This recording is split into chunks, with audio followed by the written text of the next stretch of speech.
magkaiba kami ng ano eh, no? Sa akin is hymn number 503, When the Roll is Called Up Yonder. Kay James naman ay, bagay, mag-isa lang si James yan, 491. 503, When the Roll is Called Up Yonder.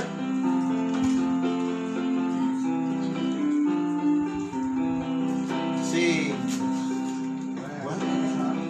Iba yung ano mo, bro? When the trumpet of the Lord.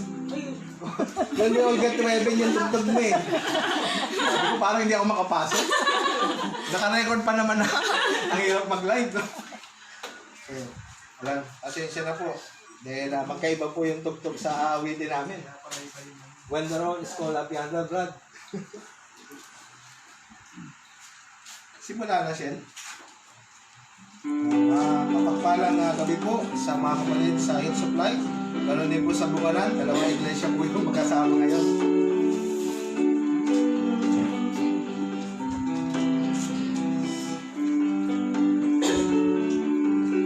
Say, when the trumpet of the Lord shall sound and time shall be no more, and the morning breaks with eternal bright and fair.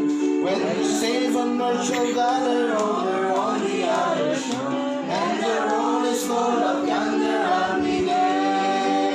When the roll is called up yonder, when the roll is called up yonder, when the roll is called up yonder, when the roll is called up yonder, I'll be there. Verse 2. On that bright and cloudless morning, when the dead in flesh shall rise, and the glory of His resurrection share, when His host and light shall gather to their holy and the sky, and the roll is called up yonder, I'll be there. When the roll is called up yonder, when the roll is called up yonder, when the roll is called up yonder, when the roll is called up yonder, I'll be there. Verse 3. Let us labor for the Master, brought the dauntless heavenly sound. Let us talk of all His wondrous love and care. Then when all of life is over and our work on earth is done, and the roll is called up yonder, I'll be there. When the roll is called up yonder, when the roll is called up yonder, roll is called up yonder, when the roll is called up yonder, I'll be there. Amen, no? Puri ng Panginoon. Sige po, isa pa pong awitin sa When we all get to heaven. Ayan, Brad. Ano bang hymn dito yun? Ano yun? 491. Sa 491 po, buksan po natin muli ang ating mga hymno. We will sing when we all get to heaven.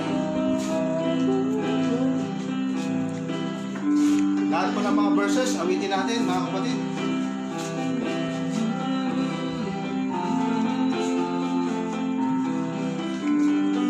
Everybody sing. Sing the wondrous love of Jesus, sing His mercy and His grace. Sing the mansions bright and blessed, He'll prepare for us a place. When we all get to heaven, what a day of rejoicing that will be. When we all see Jesus.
Lord.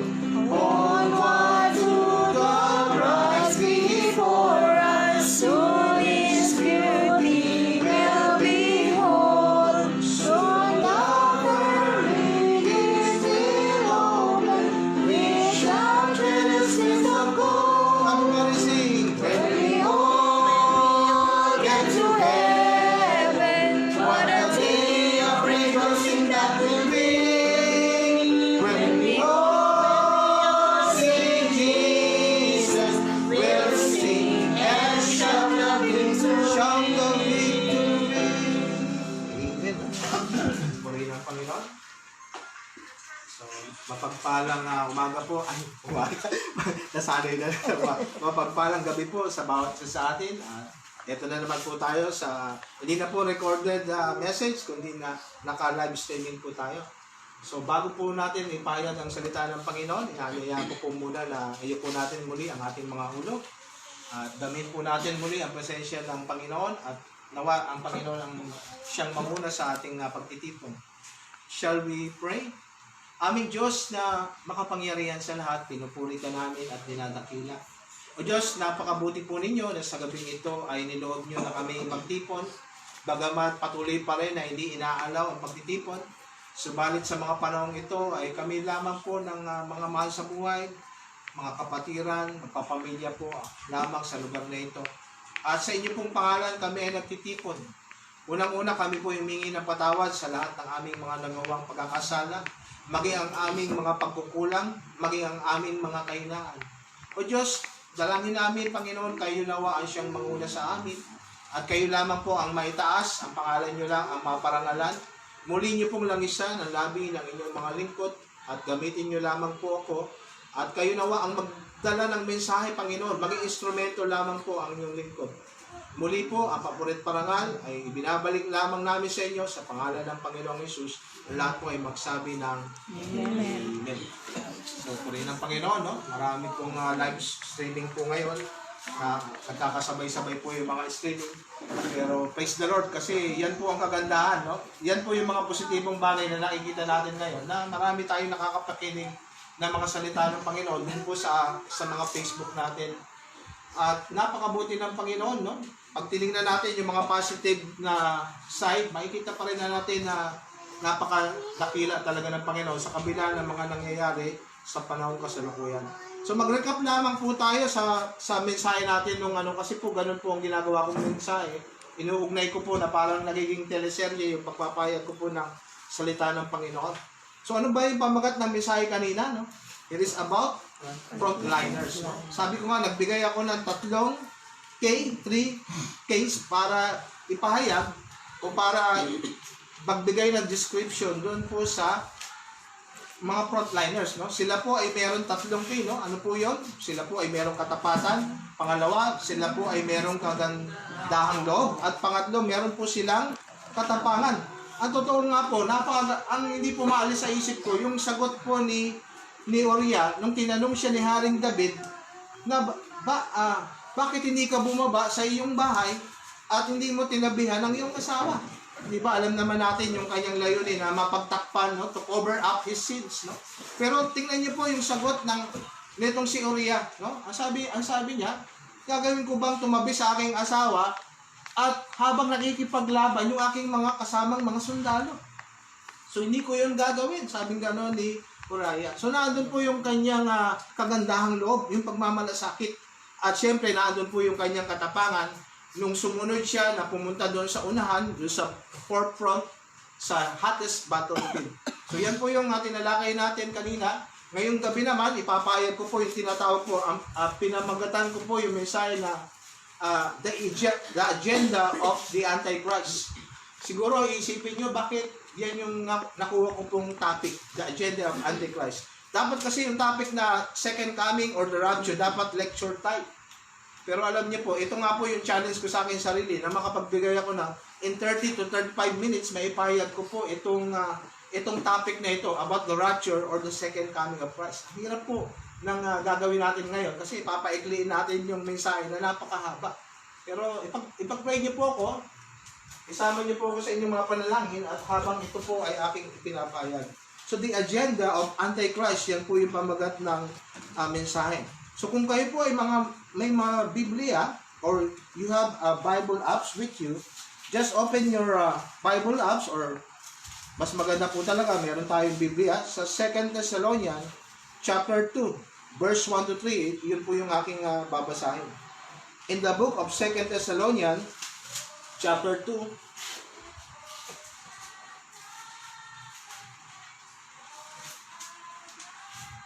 2 Thessalonians chapter 2 verse 1 to 3. Kung inyo pong nasumpungan, just say amen. Nakita nyo na po ba? Ikalawang Thessalonica, ikalawang kabanata, ang talata ay 1 hanggang 3. Kung inyo pong nasumpungan, ganito po ang sinasabi, no?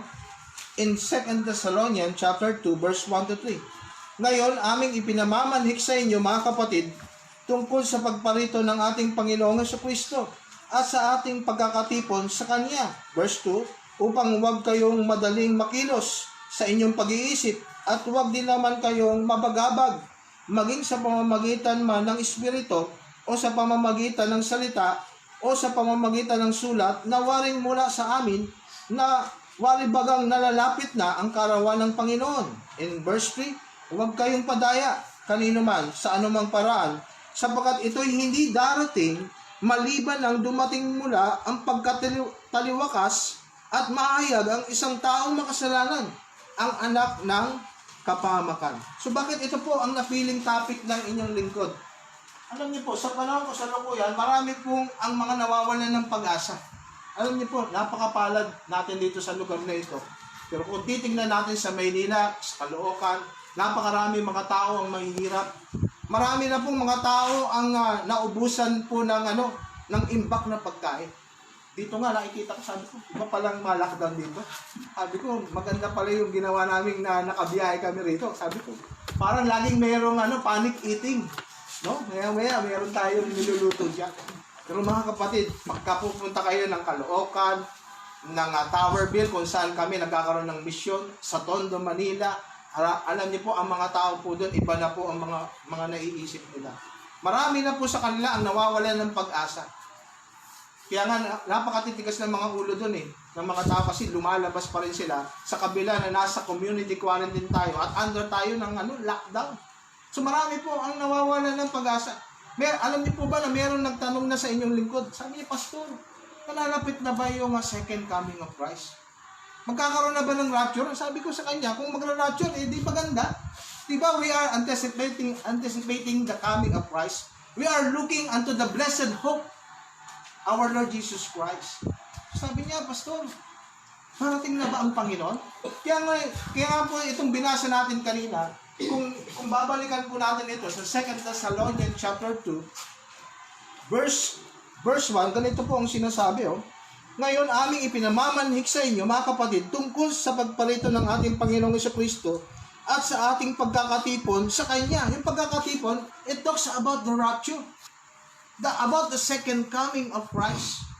Ngayon, ang sabi ganun ni Apostol Pablo sa mga taga-Thessalonica, sa mga kapatid sa Thessalonica, dapat huwag kayong makilos. Masabing ganun, verse 2, 2 Thessalonians chapter 2, verse 2, upang huwag kayong madaling makilos sa inyong pag-iisip at huwag din naman kayong mabagabag, maging sa pamamagitan man ng Espiritu o sa pamamagitan man ng salita o sa pamamagitan ng sulat na waring mula sa amin, na wari bagang nalalapit na ang karawan ng Panginoon. So marami lang pong mga taong nababalisa ngayon. Hindi ba? Sa atin ngayon, medyo malakas ang loob natin kasi marami tayo. Pero kami, nung magkakasama kaming apat, nag-iisip na rin ako kasi kaming apat lang magkakasama at sa Maynila, maraming mga hindi magagandang mga balita ang naririnig natin. Ay, tatagal ang lockdown. Baka ma-extend pa yan, baka umabot pa yan ng June. Diba? Meron pa ang nagsulat na, sabi niya, ganun, meron daw ospital sa Maynila na hindi masyadong binobroadcast na ang dami na rin patay doon sa hallway. At marami na po yung tinatawag na PUI. Ano ba yun? Person under investigation. Alam niyo po, ang pinsan ko nga namatay sa cardiac arrest. Naugnay yung kanyang kamatayan sa NCOV. Kasi yung time na yun, hindi makahinga. Di ba? Pag naka-cardiac arrest ka talaga, hindi ka naman talaga makakahinga. Ang nakalulungkot, naugnay sa NCOV yung kanyang kamatayan. Bakit ko po nasabing naugnay sa NCOV yung kanyang kamatayan? Kasi yung kanyang mga anak, yung kanyang may bahay, negative eh. Ibig sabihin, cardiac arrest talaga yung kanyang kinamatay. Pero nakalulungkot, hindi na nila nakita yung bangkay. Diretso cremate na po, dinala sa Rizal. At yung abo po, napicturean na lang nila at hindi na po nila nakita. Di ba nakakalungkot ngayon pag ikaw ay mamamatay? Lalo na pag naugnay yung kamatayan mo sa NCOV. Ang mga mahal mo sa buhay, hindi na makikita yung labi mo. At wala na pong tinatawag na burol. Gusto mo mang dumama, hindi mo madamayan yung pinsan mo. Yung mga naulila ng pinsan mo, hindi mo madamayan dahil naka-lockdown. Hindi ba mga kapatid?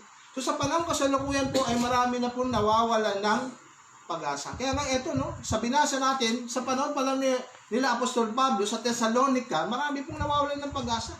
Darating na ba ang Panginoon? Pero ang sabi ng Apostol Pablo, hindi darating ang Panginoon maliban na mahayag muna yung man of sin or the son of perdition. Pag binasa natin sa verse 3, ang sabi rito, huwag kayong padaya kanino man sa anumang paraan, sapagkat ito'y hindi darating maliban ang dumating mula ang pagkataliwakas at mahayag ang taong makasalanan, ang anak ng kapahamakan. Tingnan niyo po ang verse 4, na sumasalangsang at nagmamataas laban sa lahat ng tinatawag na Diyos o sinasamba. Ano pat siya'y nauupo sa templo ng Diyos, na siya'y matatanyag sa kanyang sarili na tulad sa Diyos. Alam niyo po, hindi pa darating po yung tinatawag na rapture. Hindi pa darating po yung Great Tribulation kasi hindi pa nahahayag yung man of perdition o yung tinatawag na a man of sin or son of perdition. So dapat mahayag muna yung Antikristo. At yung Antikristo, meron pong tatlong kumakatawan sa Antikristo. Ano-ano yung mga tatlong kumakatawan? Merong physical Antichrist, merong tinatawag na Spirit of Antichrist, and then sa huli, meron po tinatawag na Society of Antichrist. So sa panahon kasalukuyan, wala akong idea kung sino yung physical Antichrist. Kung sino mismo talaga yung maluluklok, yung tinatawag po na darating po siya na may daladalang kapayapaan.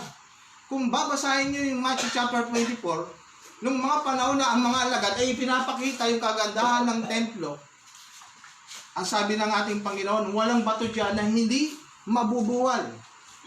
Tapos ang mga alagad niya ay nagtanong sa kanya, Panginoon, ano ba ang mga palatandaan ng inyong muling pagparito? What is the sign of your coming? So alam niyo po kung anong sagot ng ating Panginoon? Darating muna ang mga Antikristo. Darating muna yung mga bulaang Kristo. Sa panahon natin ngayon, hindi ko kilala kung sino yung physical Antichrist. But noon pa man, sa panahon po ng mga alagad, sa panahon po ni Apostol Pablo, meron na pong espiritu ng Antikristo. Kung maalala nyo, si Peter, pinagbawalan siyang magpahayag ng salita ng Panginoon. Sabi gano'n ng mga Romano, huwag mong ipahayag yung pangalan na yan. Diba? Pero anong sagot ni Peter? Sabi niya, we ought to obey God rather than men. So, sa panahon pa lang ng mga alagad, meron na pong espiritu ng Antikristo. But as I have said, hindi ko kilala. I don't have any idea who is the physical Antichrist. Ngayon, kung magtatanong kayo, yung Society of Antichrist, sa panahon natin ngayon, marami na pong mga Society of Antichrist. Ulitin ko po, ano ba yung tatlong kumakatawan sa Antikristo? The physical Antichrist. Second is the spirit of Antichrist, and the third is the Society of Antichrist. Sa panahon natin ngayon, marami na pong mga society ng mga Antikristo. Naandyan na po yung Illuminati. Alam niyo po, si Kyrie Irving, gustong-gusto ko yung manlalaro na yun. Pero kamakailan lang, nabalitaan ko na pumasok na siya sa Illuminati. Nalungkot ako kasi hangang-hanga ko kaya siya yung pinakagusto kong player ngayon sa NBA. At alam niyo po ba, yung mga Hollywood celebrities, ilan sa kanila ay mga miyembro ng Illuminati. Andyan na po yung Society of Antichrist. Sa time po ng mga apostol, nandyan na po yung Spirit of Antichrist. Brothers and sisters, Sa Society of Antichrist, nandiyan yung Illuminati, nandiyan na po yung mga cults. Alam niyo po, bibigyan ko kayo ng simpleng hint o yung paano natin malalaman yung mga Society of Antichrist. Bukod dun sa Illuminati, sa panahon natin maraming mga cults. Marami na po ang mga nagmamanipulate ng mga tao. Simple lamang na matitrace natin yung mga Society of Antichrist kasi naandun po yung manipulation. Isipin natin, our God give us free will. Pero itong mga cults, nagmamanipulate sila ng mga tao. Kung ano yung isusuot natin. Kailangan natin pahabain ang ating mga buhok. Kailangan tayo magdamit ng puti na napakahaba. Alam niyo po sa amin, nakasalubong ako ng 3 nakadamit ng puti. Sa umagang-umaga, in daylight. Kaya nga inisip ko lamang, brothers and sisters, kung gabi ko yung nakita, malamang matatakot ako eh. Pero mo, ang haba ng buhok, tapos nakasuot ng puti. Membro sila po ng mga cults. So, up to now, meron na pong tinatawag na Spirit of Antichrist. Meron na po tayong Society of Antichrist. Pero kung tatanungin niyo ako kung sino yung Antichrist, I don't have any idea. Pero sa Biblia, makikita natin na itong Antikristo na ito ay darating. Meron pong tinatawag po na 70th week of Daniel. As I have said, hindi po ako magle-lecture ngayon kasi ito po ay napakahabang pag-aaral. Ito po ay ginagawa ni Pastor Teng de Gracia at ni Pastor Solomon na nagtuturo sila ng mga views ng mga rapture or the second coming of Christ. Merong pre-trib. Si Pastor Teng po ay pre-trib. Si Pastor Solomon naman po ay pre-rat. Sana nga may magturo po ng mid-trib at magturo po ng post-trib. As I have said, we have to dig deeper about the second coming of Christ. Napakahaba ng panahon natin. Pwede natin pag-aralan ng mahabang panahon yung pagparito ng ating Panginoon. Pero lagi kong sinasabi na dapat wala muna tayong conflicts. Wala muna tayong ako pre-trib, kami post-trib. Iwasan po muna natin yun. Kasi kailangan tayong magkaisa, no? We have a one common enemy. Lagi kong sinasabi na meron tayong isang lamang kalaban. We should not be divided, but we should be united in facing our common enemy. That is the NCOV 19. So pag-aralan pa rin natin ito, no? Yung second coming of Christ. Pero ang sabi ko nga, wala muna sanang debate, wala muna sanang argument. So sino ba itong physical Antichrist? Ang Biblia po ay nagtuturo kung sino siya. Sa verse, sa 2 Thessalonians chapter 2, verse 4, sabing gano'n, no? Na sumasalangsang at nagmamataas laban sa lahat na tinatawag na Diyos o sinasamba. Ano pat siya'y mauupo sa templo ng Diyos, na siya'y matatangyag sa kanyang sarili na tulad sa Diyos. Noon pa man, kung hindi pa po siya tinatawag na Satan, siya ay napakaganda anghel, di ba? Perfect in beauty and full of wisdom. Ang sabi po ni Lucifer, I will exalt my throne above the throne of God, above the stars of God. I will exalt my throne above the stars of God. So, noon pa man, nagrebelde na siya sa Diyos at gusto niya lang maluklok. Gusto niya siyang maging katulad ng Diyos. Kaya nga, ang Antikristo po ay darating at iluluklok niya ang kanyang sarili. So, ang 70th week of Daniel, yung tinatawag po na 7 years of tribulation, yung first 3.5 years po nun, darating po si Antichrist na may daladalang peace, kapayapaan. But that is false peace. No? He will sign a peace treaty. No? But after 3.5 years, ano po ang mangyayari? No? Siya po ay mag-iiba ng kulay. No? Sa umpisa, magbibigay siya sa mga tao na magpapakita siya ng kagandahan, magpapakita siya ng kapayapaan, pero pag after po ng 3.5 years, ipapakita niya na yung kanyang tunay na kulay. Iluluklok niya na yung kanyang sarili. He will enthrone himself in the temple. No? Isa-subject niya po ang lahat ng mga tao para siya ay sambahin. So, ito po yung physical Antichrist. Tingnan po natin yung Revelation chapter 13, no? Sa Apocalypse, no? Revelation chapter 13. Kung kayo ay may mga Biblia, no?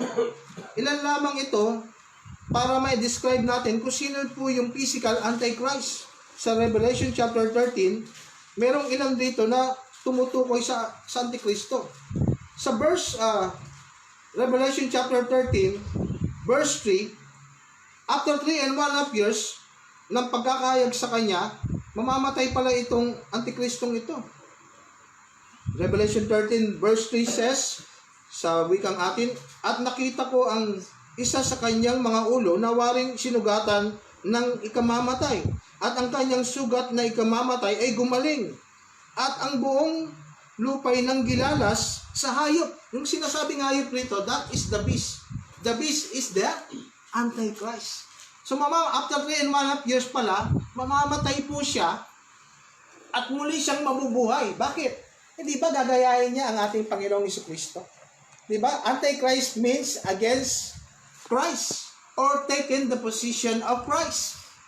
Di ba? Kaya nga sabi ng Panginoon, ang unang senyales, ang unang palatandaan na ako ay malapit ng dumating ay magpapakita yung mga Antikristo. At si Antichrist, ganun po talaga ang gagawin. Gagayahin niya mismo ang ating Panginoon. Mamamatay siya at muli siyang mabubuhay. And he will enthrone himself in the temple, subjecting all, to worship him. Talagang lahat ng tao ay pipilitin niyang siya ang sambahin. So ano pa po ang mangyayari? In verse 5, at sabing ganon, at binigyan siya ng isang bibig na nagsasalita ng malaking bagay at mga kapusungan, at binigyan siya ng kapamalaan upang magpatuloy sa 42 buwan, 42 months. Yung remaining na 3.5 years, di ba sabi ko, 3.5 years, darating siya, may dalang peace, but that is false peace. And the remaining 3.5 years, ipapakita niya ang kanyang tunay na kulay. Hindi na po niya dala yung kapayapaan. He will break the peace treaty. At pasasambahin niya, lahat ng mga tao ay hihikayatin niya na siya ay sambahin. Iluluklok niya ang sarili niya sa templo. Ipapakita niya nga yung tunay niyang kulay. At ano po ang mangyayari, binigyan siya, inalaw siya ng Panginoon na mamusom for the remaining 3.5 years. Yung 42 months, the remaining 3.5 years. So ano pa po ang gagawin niya? Tingnan po natin yung Revelation chapter 13. Ito na po ang pinakamahirap na mangyari. Ang sabi rito sa Revelation chapter 13, verse 16 and 17, nasusundan niyo po ba ako mga kapatid? In Revelation chapter 13, verse 16 and 17, at ang lahat, maliliit, malalaki, at mayayaman, at mga duka, at ang mga laya, at ang mga alipin, ay pinabigyan ng isang tanda sa kanilang kanang kamay o sa noo. Verse 17, at ang wag makabili o makapagbili ang sinuman, kundi siyang mayroon tanda sa makatuwid ay ng pangalan ng hayop o bilang ng kanyang pangalan. Verse 18, alamin natin yung numero ng Antikristo. Dito ay may karunungan. Ang may pagkaunawa ay bilangin ang bilang ng hayop, sapagkat siya'y bilang ng isang tao at ang kanyang bilang ay 666. Sa English po is 666. Naalala ko yung pinsan kong namatay. Sabi niya, ay darating na, tatatakan tayo ng 666. Ang bilis niya magsalita, 666, sabi niya gano'n. So, nakalulungkot sa mga panahon na yon, but praise the Lord, sa mga panahon na yon, ang mga anak ng Panginoon, alam ko na wala na tayo ng mga panahon na yon. Kasi bago dumating po yung tinatawag na Great Tribulation, kumbaga hindi naman ako kasi sabi ko nga sa inyo, hindi tayo mag-ano ng pre-trib, mid-trib, hindi po, Ang pagkakaunawa ko kasi, bago ibuhos ng Panginoon yung galit niya, hindi tayo kasi subject ng galit ng Panginoon. Wala na po tayo noon. Dumating na po yung rapture. Pero kaawa-awa yung maiiwan dito. Pagka pinanood nyo yung mga pelikulang Left Behind, kaawa-awa yung maiiwan dito sa mga panahon ng Great Tribulation. Kasi si Satan po, iuobligan niya po ang lahat na magkaroon po ng mark of the beast.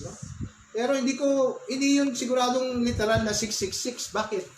Kasi kung literal na 666, alba, Marcial, ikaw, magpapalagay ka ba ng 666 sa kamay o sa noo? Hindi. Pero sa ibang bagay, gagawin yun. Kasi nababasa na natin ito eh. So, hindi literal na 666 ang itatatak.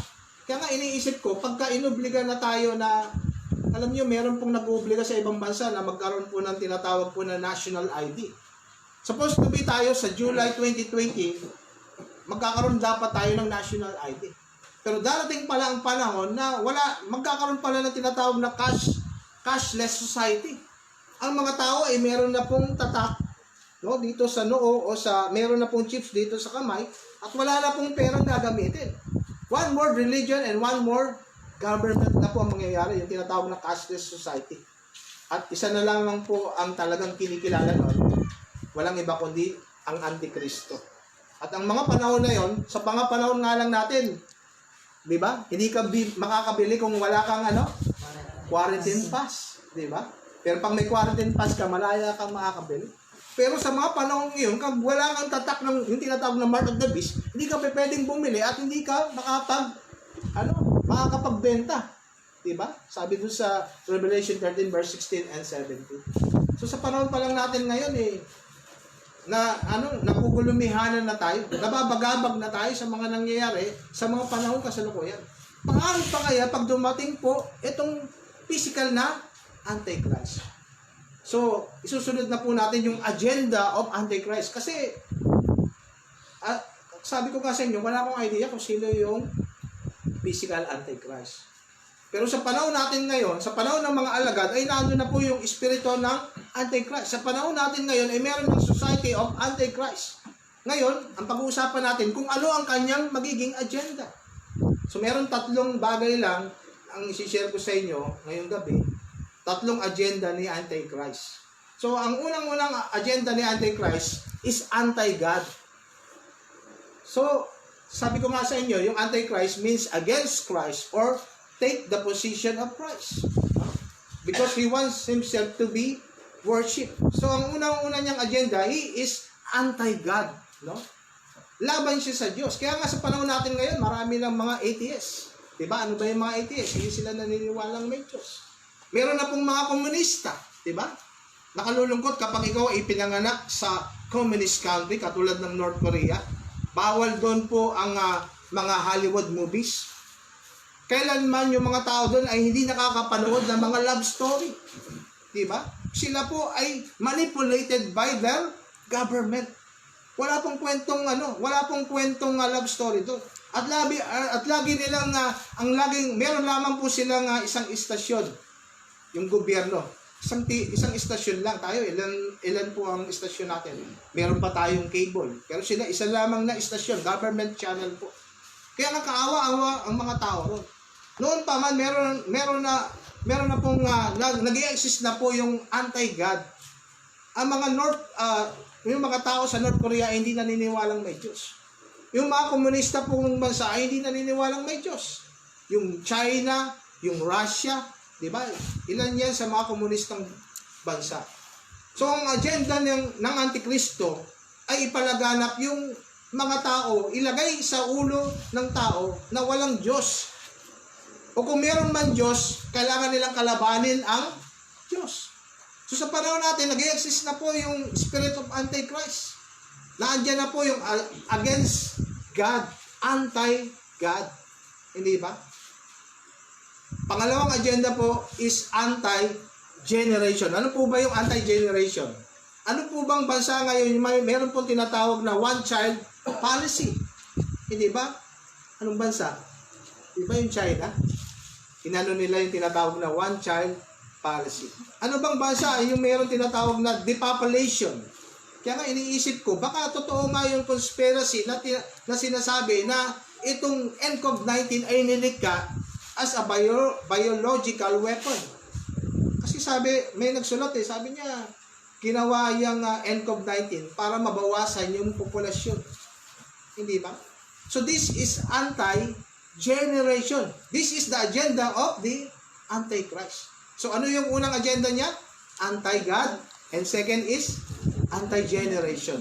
So, one-child policy and then depopulation. Pangatlo, last na po kagad, Kasi baka lumagpas na tayo ng 35 minutes. Pangatlo po ay yung anti-gender. So nangyayari na po yung agenda ng Antichrist. Ano ba yung anti-gender? Sa panahon natin ngayon, meron na pong nagtuturo sa eskwela na kahit ikaw ay lalaki, huwag mong isipin na ikaw ay lalaki. Kasi baka ikaw ay physical na lalaki pero ang puso mo ay babae. Pag sinulat mo sa ano ba 'yun, yung kasarian mo. Kahit ikaw ay lalaki, pero ang puso mo ay babae, isulat mo sa iyong kasarian is female. Biro mo, physical na lalaki, pero female siya. So, yan po yung tinatawag na anti-gender. Diba sa panahon natin ngayon, inisip ko nga, bakit ang Amerika ang may pinakamaraming apektado ng mga nagpositibo ng COVID-19? Bakit kaya? No? Inalaw yun ng Diyos. Bakit?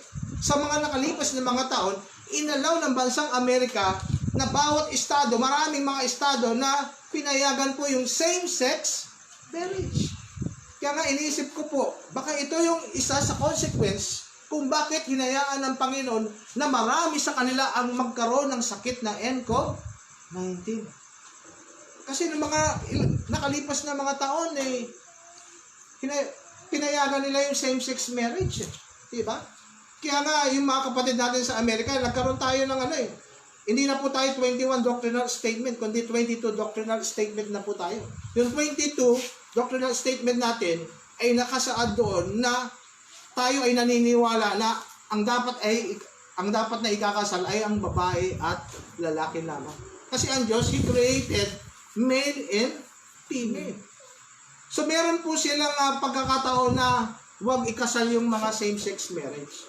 So ang agenda ni Antichrist is anti-God, anti-generation, and anti-gender. Hindi ba? Kaya nga iniisip ko rin na nung nakaraan kasi sa South China Sea, nag-flex ng muscle yung US, hindi nakaporma yung China eh. Kasi hanggang sa panahon kasalukuyan, wala pa rin mananalo sa lakas ng pwersang pandigma ng United States of America. Kaya nga inisip ko, baka talagang hinayaan ito ng mga Chino para makaganti dun sa Amerika eh. Kasi nung October lang last year, nag-flex sila eh. Nung nagpadala sila ng mga worship sa South China Sea. So, hindi ko alam, baka ito yung isang ganti ng China eh. Kasi hindi niya kayang labanan sa pakikidigma hindi niya kayang harapin yung Amerika ng face-to-face eh. So, gagawa siya ng ibang paraan. So, kung ito nga po ay totoong biological weapon na isaan ng China ang Amerika, tingnan po natin ngayon, napakarami apektado sa Amerika. At kasama na po tayo kasi alay tayo ng US, di ba? Wala naman tayong kalaban-laban talaga sa China. Pero isa rin tayo, no? Sabi nila ngayon, number 1 na po ang Pilipinas. Yehey! No? Kailangan ba tayong pumalakpak? Sa Asia, number 1 na po tayo. Nangunguna na po tayo sa pinakamaraming apektado. Kaya nga, patuloy pa rin tayong manawagan sa mga kapatid na stay at home. Kasi marami po talaga matitigas ang ulo, lalo na po sa Metro Manila. Kung bakit sa Metro Manila may pinakamaraming mga apektado ng COVID-19. Kasi marami talagang matitigas ang ulo. Hindi ba? Nakakalungkot nga doon sa mga kapwa nating Pilipino na sabi nila, nasasaktan ako kapag naririnig ko na ang mga Pilipino ay matitigas ang ulo. Pero wala tayong magagawa eh. Talagang maraming matitigas ang ulo eh. Biro mo, sa lugar lang namin, may nagsabong pa. No, sa kapitbahay lang namin, nag-iinuman sila gamit ang isang baso. Biro mo, kung mayroong may sakit to ng COVID-19, kasi ang COVID-19 pala, mayroong tinatawag na asymptomatic. Yung bang walang symptoms, napakalakas ng katawan. Sa panahon natin ngayon, hindi mo na malalaman din kagad kung sino yung mayroong COVID-19 eh. Biro mo, kahit NBA player, nagkakaroon ng sakit. Kahit yung mga senador natin, mayayaman, nagkakasakit. Diba? Wala na po eh. Alos pantay-pantay na lang yung kalagayan natin, mga kapatid. Eh. Ang lamang lang natin bilang mga mananampalataya, meron tayong Kristo. Meron tayong Diyos. Meron tayong Kristo sa ating puso. Yun po ang lamang natin. So praise the Lord. Ano man po ang layunin ng Antikristo, alam ko po na hindi tayo pababayaan ng Panginoon. Kasi nangako siya na hindi niya tayo iiwan, hindi niya tayo pababayaan. Amen po ba, mga kapatid? So huwag tayong matakot. Huwag tayong mag-isip na katulad po ng iba. Alam niyo po ba sa China, mayroon daw mga talagang tumatalon sa building eh, kasi natatakot na po sila eh.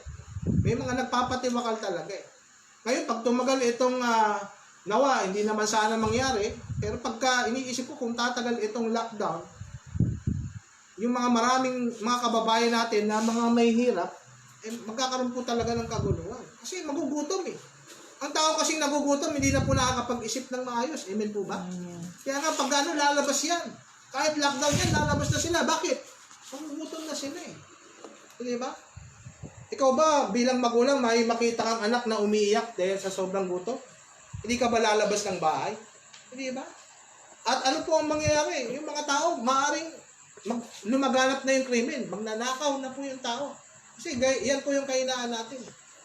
Pero sinasabi ko nga sa inyo, mag-pray lang tayo. Kasi ito lang po yung sandata natin eh. Amen po ba? Yung panalangin lang eh. Ako, yun lang talaga yung ano ko eh. Kasi iniisip ko, Panginoon, wala po akong kayang gawin eh. Pero kayo, Panginoon, kayo yung pinakamakapangyarihan sa lahat. Tiyak, meron po kayong magagawa. Kasi inalaw nyo lang naman yung ano eh, yung sakit na ito eh. Amen po ba mga kapatid? Kasi pag hindi ito ipinaintulot ng Diyos, hindi naman mangyayari itong virus na to eh. Hindi naman kakalat itong virus eh. Pero may layunin ang Panginoon kung bakit inalaw niya itong mga bagay na ito. Unang-una, para doon sa mga tao na nagpapatuloy sa kasamaan. No? Tapos yung iba, mananampalataya nga, pero marami rin pong mga mananampalataya ang nag-backslide. No?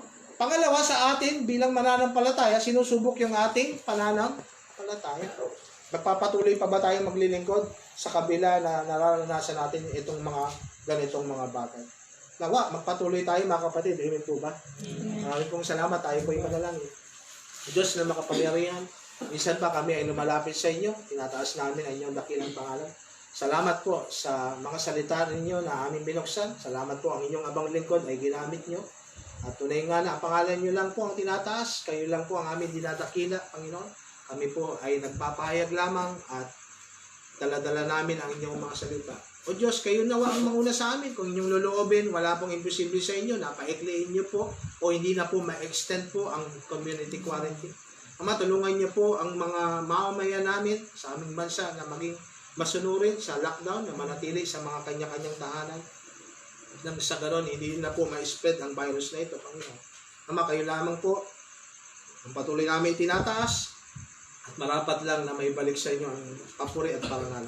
Pinapasalamatan ka namin, Ama. Ito po ang aming samot panalangin sa pangalan ng Panginoon Jesus. Marami pong salamat sa inyong pakikinig. This is your friend and a brother, the Bible preacher.